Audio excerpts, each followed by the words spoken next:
I tried. I really tried. I told you there wasn't going to be a weekly. I'm a liar. I had a play day all planned out. Look at this. I've got everything all laid out, ready to go. There's a kick-ass Mr. Bones, Han in a trench coat, Beskar out Mandalorian. Nope, the toy companies are not having it.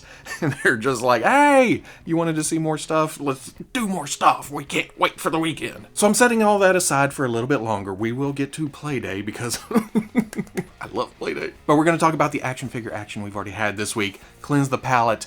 Go into this weekend fresh. What the hell am I talking about? By the time this even posts, there'll probably be 2 more awesome things to talk about. But I'll get back to you guys soon. First up, either McFarlane Toys could not wait for the weekend, or Amazon jumped the gun and posted solicitations for My Hero Academia Wave 2. Uraraka, Todoroki, and Kirishima all went up for pre-order this week, and yes, they do look a little bit off. But the spirit is definitely there. It's kind of a trade-off. If you're on a budget, you don't like spending over $20 for an action figure, these are for you. They're not going to be as accurate as the imports, but the imports are also $40, $50, $60, $70, $80 a piece. There's room for everyone here, and there seems to be quite a few companies that have this license. Todoroki comes with both fire and ice effects, which should be, and then an alternate set of gripping hands for, gripping. Kirishima comes with swappable arms to show off his quirk, and then he comes with an alternate hairpiece with his mask attached. And then Uraraka has alternate hands, and then an alternate head with the helmet on, also with built-in hair. I understand why they go this way. You put a helmet over plastic hair, it doesn't quite look right. You're either going to get too big, or the hair is going to look weird when the helmet's off. It's needed to make the gimmick work. But also, I think it's the swappable hairs that make him look a little bit off, like the hair rides high, or it's shaped kind of weird. We had the same problem with Deku from Wave 1. At some point, you just gotta back up and say, oh, well, just do alternate heads. To hell with it. Faces inside, and then the hair will look right on each of the heads. Be a little bit more practical. But what do I know? So much like Midoriya from Wave 1, I may be raiding the Band Presto statue stash, try to find alternate heads to go on these bodies, because the bodies are nicely articulated, painted, sculpted. It's just the look that's a little bit off. I know some of you don't agree with me. You're shouting from the mountaintops that these are terrible, but again, budget. I mean, you're going to walk into Walmart and find these. And even mixing them with Band Presto statue heads, you're coming out ahead monetarily. You're still kind of going cheaper than some of the imports. $20, they should ship at the 1st of March, which my brain is coming around to the fact that that's only in a couple weeks. Magazine scans showed up this week for the Bandai SH Figuarts Dragon Ball Kid Chi-Chi. When it comes to Dragon Ball, do I even have to say this out loud anymore? Yep. The scales just tip that direction more often than not lately. I don't know why I did it twice. It's like, oh, take it off, put it back on. But I'm not supposed to know everything. There's no way I could know everything. You hear that, YouTube commenters? I get it. Bardock is Goku's father. Thank you. I needed to read that 1,500 times on the last weekly. You sons of... Whoa. I'm just kidding. Just kidding. A lot of the comments were just, Bardock is Goku's dad. And I appreciate the sharing of knowledge. This time around, I do know who Chi-Chi is. It's Goku's wife. I know. I've seen her in Dragon Ball Z. I just never seen her as a child in a bikini. Last week I talked about the Felix Toys clown, which may or may not be an unlicensed Joaquin Phoenix Joker. It is unlicensed. To recap, it's a fairly good-looking third-party Arthur Fleck with soft goods clothing, alternate hands, a couple of cigarettes, a gun, mask, notebook, 3 heads. There's unpainted, painted, and then painted further on in the movie with some blood splatter. Last week, I could only find it in one place, and it was for $109, but several people this week has sent me to different retailers where it is $95. But that's not the news. Felix Toys updated the release with a 4th head from the end of the movie after he gets arrested and then the car wreck, But also an Oscar for no reason whatsoever, but it's kind of a cool little throw-in. Like I said last week, custom heads on eBay cost between $30 and $50. So for $95, you get 4 pretty damn good looking heads. Not to mention the body and all the accessories, soft goods. I heard some talk that Felix Toys is actually renamed from 1/12 Era, who made the Wolfman figure. That was the seamless body Wolverine, and I kind of like that. So all that combined, a cheaper price, more goodies, a company I already have a little bit of experience with. I was on the fence last week. It pushed me on over this week. put the pre-order in, and then it stabbed me repeatedly with a butter knife. On Monday, Hasbro Pulse announced that they would be running a Marvel Legends Fan Poll 2020 the first day at Toy Fair this weekend. And that would be us determining the next Marvel Legends figure, or at least that's how they worded it. The poll will run until February 28th, and there were also silhouettes included with the announcement that appear to be Sif with Angela's sword, and then Elektra and Silk. Zooming in and looking around, both Sif and Silk seem to have red parts of their costume, but if you zoom in on Elektra, what you would think is the red parts are actually white parts. So this may be just some color swaps. The wording of the announcement also states the winning figure will be announced and made available for purchase in summer 2020 on Hasbro Pulse. Does that mean it comes out this summer? Which guarantees that this is in production right now, either one of them or all of them. Or does that mean pre-orders just go up this summer with a ship date of later in the year? I don't know, we'll find out more this Saturday or as information comes. Same Fwoosh time, same Fwoosh channel.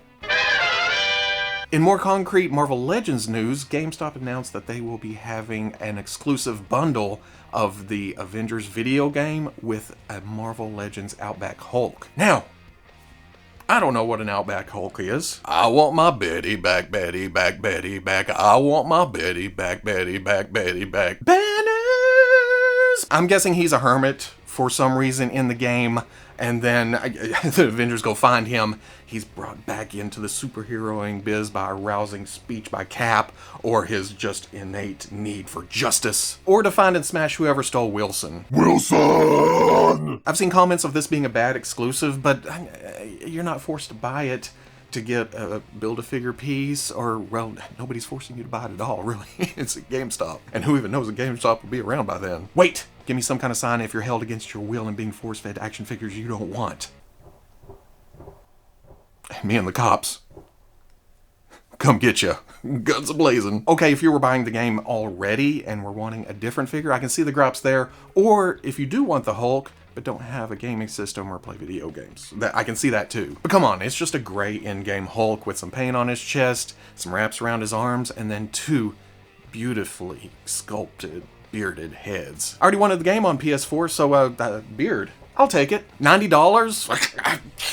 God, GameStop, come on, sort yourselves out. And that releases September 4th, unless the game is pushed back again. And finally, the biggest reason I wanted to get in front of the camera this week, and the reveal that made the 1/12 collecting community kind of sit back and whoa! The Hasbro G.I.Joe Classified Series Snake Eyes. Fwoosh forum poster Pong Kung posted pictures Tuesday, and it just exploded. Look at this beautiful bastard right here. Kind of an IDW look with the baggy pants and then ninja gear, but it's a good Snake Eyes to start out with. Sure, I still want Commando and Sunbow and all tights, several different versions, but this being Hasbro and a new line and Snake Eyes, we're probably going to see some variants at some point, right? According to the shipping boxes that he posted pictures of also, this is a convention set, and looking at the pictures, it kind of looks like they took a standard package Snake Eyes, what we may be getting in the standard line itself, and shoved it into a